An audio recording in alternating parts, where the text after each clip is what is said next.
Hi friends, welcome to Appus kitchen. എല്ലാവരും സുഖായിരിക്കുന്നുവല്ലോ അല്ലേ? ഇവിടെ സ്കൂളൊക്കെ തുറന്നതിനാൽ എല്ലാം പഴയ ട്രാക്കിലേക്ക് വരുന്നുണ്ട്. ഇന്നത്തെ വ്ലോഗിൽ നല്ല ടേസ്റ്റി ആയിട്ടുള്ള ബീഫ് കട്ട്ലറ്റ് റെസിപ്പി ഉണ്ട്. പിന്നെ കുറച്ച് വിഭവങ്ങളൊക്കെ ഉണ്ട്. നിങ്ങൾക്ക് ഏതായാലും ഈ വ്ലോഗ് ഇഷ്ടാകുമെന്ന് എനിക്ക് ഉറപ്പാണ്.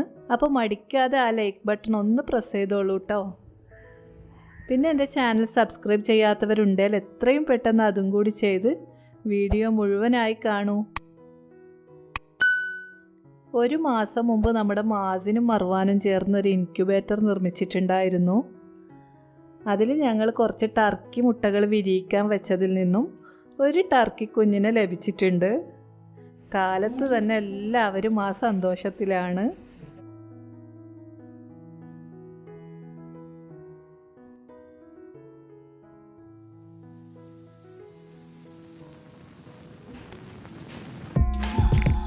More carrots. Don't tear it. More carrots. Where's Garrett? Vegetables. Vegetables. Here I come from the west side.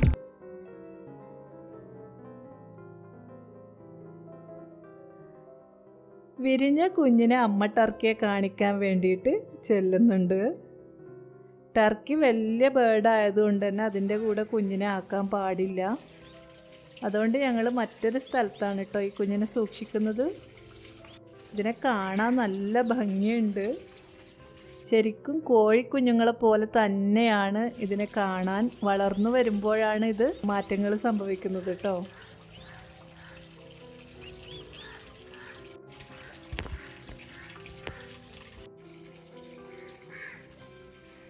ഇന്ന് ഗസ്റ്റി എന്ന സോഫ്റ്റ്വെയറിൻ്റെ ഫുഡ് എക്സിക്യൂട്ടീവ്സ് വരുമെന്ന് പറഞ്ഞ ദിവസമാണ്. അവർ വരുമ്പോഴേക്കും ഒരു വിഭവം തയ്യാറാക്കി വെക്കേണ്ടതുണ്ട്. വനിതാ മാഗസിനിലൊക്കെ ഇതിൻ്റെ ആഡ് വന്നിട്ടുണ്ടായിരുന്നു. അങ്ങനെ കണ്ട് ഞാനും രജിസ്റ്റർ ചെയ്തതാണ് കേട്ടോ. അപ്പോൾ അതിനായിട്ട് ബീഫ് കട്ട്ലറ്റ് ഉണ്ടാക്കാമെന്ന് കരുതി വേഗം തന്നെ ഉരുളക്കിഴങ്ങൊക്കെ തൊലി കളഞ്ഞ് വേവിക്കാൻ വെച്ചു. മക്കളൊക്കെ സ്കൂളിൽ പോയതിന് ശേഷമാണ് കേട്ടോ ഞാനിത് കട്ട്ലറ്റ് ഉണ്ടാക്കാൻ ഇറങ്ങിയത്. ബീഫ് അല്പം വെള്ളത്തിൽ മുളക് പൊടി, പട്ട, ഗ്രാമ്പൂ, ഉപ്പ് തുടങ്ങിയവ ചേർത്ത് വേവിക്കാൻ വെച്ചു. ബീഫ് വെന്ത് വരുന്ന സമയം കൊണ്ട് തന്നെ മസാല തയ്യാറാക്കാമെന്ന് കരുതി കട്ട്ലറ്റിനായിട്ട് നമ്മൾ കുറച്ച് സവാളയൊക്കെ നന്നായി വഴറ്റിയെടുക്കണമല്ലോ.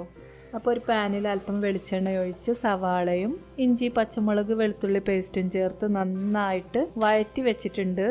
ഇതിലേക്ക് നമ്മുടെ ബീഫ് മിക്സ് ചെയ്തത് ചേർത്ത് കൊടുക്കാനുണ്ട്. അതിന് മുമ്പ് കുറച്ച് ഉപ്പും ഗരം മസാലയും മഞ്ഞൾപ്പൊടിയും ഒക്കെ ചേർത്തിട്ട് ഒന്ന് നന്നായിട്ട് വഴറ്റിയെടുത്തിട്ടുണ്ട് കേട്ടോ. അതിലേക്ക് നമ്മൾ ബീഫ് ചേർത്ത് കൊടുത്ത് ബീഫ് വേവിച്ചെടുത്ത ബീഫ് നമ്മൾ മിക്സിയിലിട്ടിട്ടൊന്ന് മിക്സ് ചെയ്തെടുക്കേണ്ടതുണ്ട്. അങ്ങനെയുള്ള ബീഫ് കൂടി ചേർത്ത് കൊടുത്തതിന് ശേഷം നമ്മൾ നേരത്തെ വേവിച്ച് വെച്ചിരിക്കുന്ന ഉരുളക്കിഴങ്ങ് നന്നായി ഉടച്ചെടുത്ത് അതുകൂടി ഇതിലേക്ക് ചേർക്കുന്നുണ്ട്. ലവ് ഷേപ്പിലാണ് നമ്മൾ കട്ട്ലറ്റ് ഉണ്ടാക്കുന്നത്. മക്കളൊക്കെ സ്കൂളിൽ പോയതുകൊണ്ട് തന്നെ അപ്പൂസായിരുന്നു എന്നെ ഹെൽപ്പ് ചെയ്തത്. അപ്പൂസിനന്ന് ഓൺലൈൻ ക്ലാസ് ആയിരുന്നു ഉണ്ടായത്.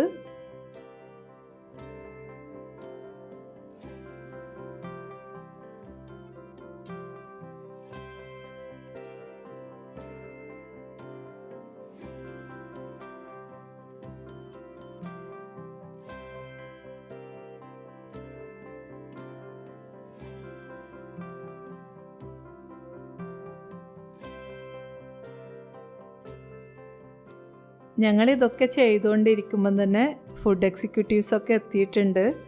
ഹസ്ബൻഡ് അവരോട് വർത്തമാനം പറഞ്ഞിരിക്കുന്ന നേരം കൊണ്ട് ഞാനും അപ്പൂസും കൂടി പ്ലേറ്റിങ്ങൊക്കെ ചെയ്തു വെച്ചു.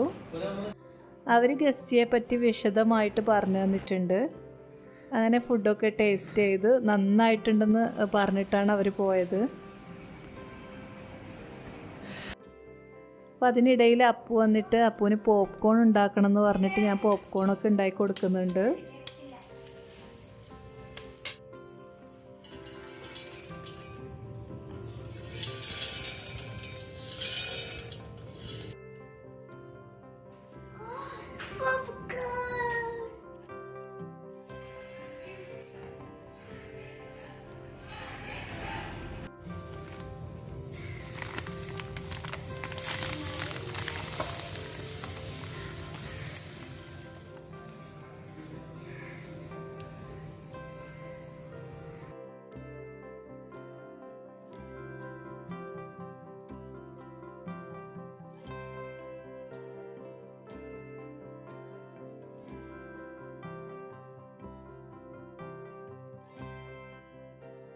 അപ്പം പിന്നെ ഉച്ചഭക്ഷണത്തിൻ്റെ നേരമായി. അപ്പം മക്കളൊക്കെ സ്കൂൾ വിട്ട് വന്നു. ഞങ്ങൾ ഉച്ചഭക്ഷണമൊക്കെ കഴിച്ച് കഴിഞ്ഞതിന് ശേഷം ദില്ലുവിൻ്റെ ഹസ്ബൻഡിൻ്റെ വീട് വരെ പോകാനുണ്ടായിരുന്നു. ഞങ്ങളുടെ ഏട്ടൻ്റെ മകളാണ് ദില്ലു.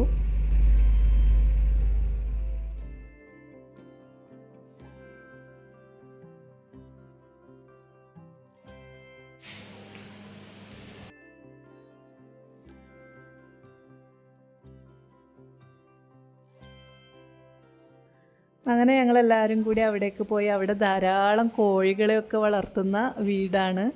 മക്കളൊക്കെ അവരുടെ ഫാം നോക്കിയിട്ട് നിന്ന് നേരെ പോയത് അറിഞ്ഞില്ല.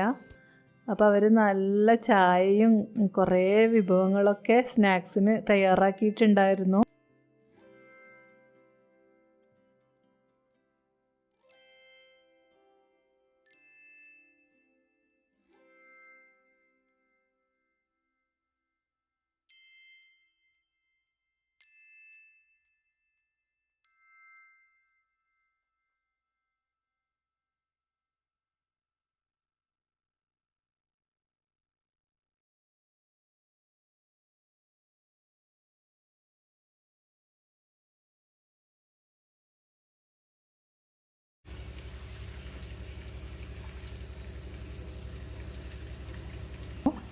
ഞങ്ങളതൊക്കെ കഴിച്ച് വീട്ടിലെത്തുമ്പോഴേക്കും സന്ധ്യയായി.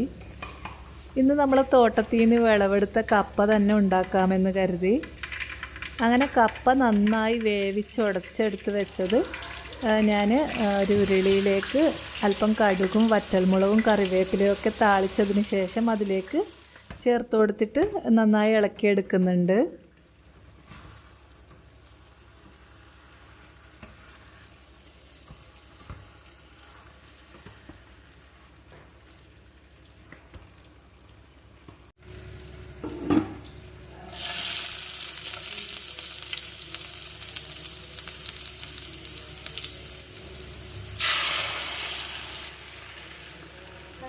പിന്നെ കൽത്തപ്പം കൂടി ഉണ്ടാക്കിയിട്ടുണ്ട്. ഇത് നമ്മുടെ ട്രഡീഷണൽ കൽത്തപ്പമാണ്. നമ്മൾ തേങ്ങയും പച്ചരിയും ഒക്കെ ചേർത്ത് കുറച്ച് ജീരകവും ഉള്ളിയൊക്കെ മൊരിയിച്ചെടുത്ത് അതിലേക്ക് ഒഴിച്ചെടുത്ത് ഉണ്ടാക്കുന്നതാണല്ലോ കൽത്തപ്പം. പിന്നെ ചിക്കൻ കൊണ്ടാട്ടം ഉണ്ടാക്കിയിട്ടുണ്ട്. ചിക്കൻ കൊണ്ടാട്ടം ഉണ്ടാക്കാൻ വളരെ എളുപ്പമാണ്, എന്നാൽ നല്ല ടേസ്റ്റി ആയിട്ടുള്ള ഒരു ഡിഷാണ്.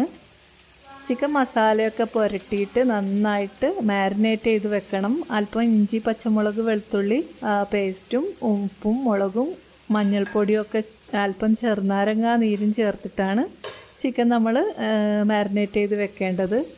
അത് കഴിഞ്ഞിട്ട് നമ്മൾ ഈ ചിക്കൻ പീസ് എണ്ണയിൽ വറുത്ത് കോരുകയാണ് ചെയ്യുന്നത്.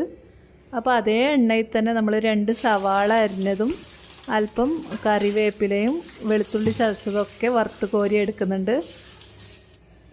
പിന്നെ 5-6 കശ്മീരി ചില്ലി കൂടി വറുത്ത് കോരി വെക്കണം കേട്ടോ. അപ്പോൾ ഞാൻ ആദ്യം തന്നെ കശ്മീരി ചില്ലി വറുത്ത് കോരി വെച്ചിട്ടുണ്ട്. പിന്നെ നമ്മളൊരു പാത്രം അടുപ്പത്ത് വെച്ച് അതിലേക്ക് 2 തക്കാളി അല്ലെങ്കിൽ 2-3 തക്കാളി ജ്യൂസിലിട്ടൊന്ന് അടിച്ചെടുത്തതിന് ശേഷം കുറച്ച് വെള്ളം കൂടി ചേർത്ത് തിളപ്പിച്ചെടുക്കണം. അതിലേക്ക് അല്പം ഉപ്പും മുളക് പൊടിയും ചേർത്ത് കൊടുത്ത് നമ്മൾ വറുത്തെടുത്ത് വെച്ചിരിക്കുന്ന സവാളയും നേരത്തെ ഫ്രൈ ചെയ്തെടുത്ത ചിക്കനും ഒക്കെ ചേർത്ത് മിക്സ് ചെയ്തെടുത്താൽ നല്ല കിടിലൻ ചിക്കൻ കൊണ്ടാട്ടമായി. അതിലേക്ക് നമ്മുടെ കശ്മീരി ചില്ലി അങ്ങനെ തന്നെ ചേർത്ത് കൊടുക്കണം കേട്ടോ. അപ്പോഴാണ് ഒരു നാടൻ ടേസ്റ്റൊക്കെ നമുക്ക് ഫീൽ ചെയ്യുക. അപ്പോൾ ഈ വീഡിയോ ഇഷ്ടമായിട്ടുണ്ടെങ്കിൽ ഞാൻ എപ്പോഴും പറയാറുള്ളത് പോലെ നിങ്ങളുടെ അഭിപ്രായങ്ങൾ കമൻറ്റ് ബോക്സിൽ രേഖപ്പെടുത്തുക. നിങ്ങൾക്ക് എന്താ പറയാനുള്ളതെന്ന് വെച്ചാൽ പറയാം കേട്ടോ. അപ്പോൾ എല്ലാവർക്കും ഒരുപാട് താങ്ക്സ് ഉണ്ട്. നിങ്ങളുടെ സഹകരണം ഒന്നുകൊണ്ട് മാത്രമാണ് ഞാനിങ്ങനെ വ്ളോഗൊക്കെ അപ്ലോഡ് ചെയ്യുന്നതും വീഡിയോസ് എടുക്കുന്നതും ഒക്കെ. അപ്പോൾ എല്ലാവർക്കും അപ്പൂസ് കിച്ചൻ്റെ ആശംസകൾ. Thank you so much.